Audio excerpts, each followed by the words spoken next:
from BugEyeGuy.com. We have a real treat today, and that is an original cherry red interior, completely intact, just like the day it would have come off the showroom floor. Something we've never seen before, and perhaps this video will help you to identify, if you're restoring your own car, some of the correct original things. Many of these are photographed in Horler's book, a book that we sell here at BugEyeGuy.com. But always leaves us hungry for more information, and this car answers a couple questions and gives us some better reference. Here, for example, is the screw and then rivet for the door pocket. This one, I'm guessing, was just nobody messed with it over the years, probably partly through neglect and maybe through some great care and preservation. They left the original door liner.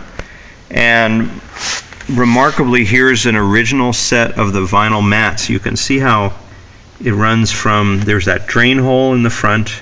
It's cut out for the gas pedal. It's gotten somewhat tattered. This is fragile stuff. But it runs up and over this cross member, a little bit wrinkly, just like this. It's pretty thin material.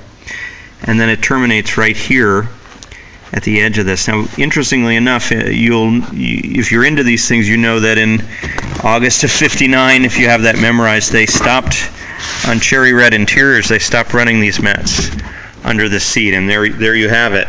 This is a car that was at about 21,000, I believe. This is car 33,000 or so. So this is a later 1960 car, and here's no mat under the cherry red interior seat.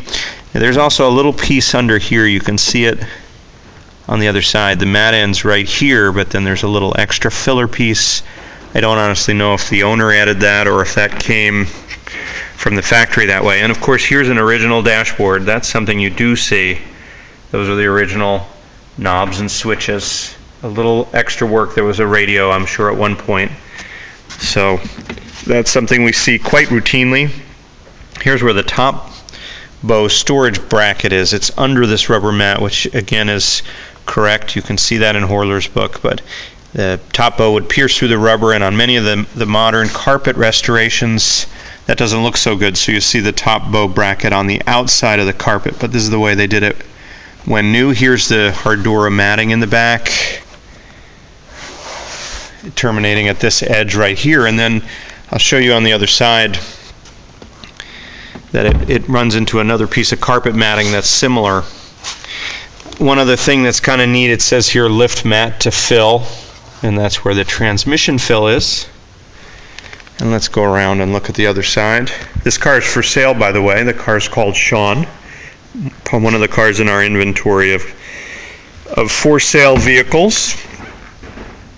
Now there's a gas pedal hole on the right side. Not sure if they were all that way.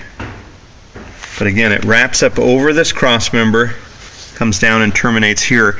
You can buy a reproduction mat that goes from the cross member to right here, a little strip. And you can also buy a front piece, not in red, but it's kind of disappointing. This is much more interesting. And you can see it rides up and terminates here, and then this tunnel piece comes down and over or under. I'm not sure which was correct. And there's the terminus of the tunnel piece in the back. And here you have that top bow bracket again with the rubber bumper as when it was new. And then here's the material on the back of this rear mat. And here's the trunk mat. More of the same stuff, lapping over and dropping down to the back of the trunk. So really great reference, and wonderful to see this survivor after all these years. And fortunately, they didn't ride with a passenger too often, so the passenger mat's in pretty nice shape. And there you have it, an original interior from BugEyeGuy.com.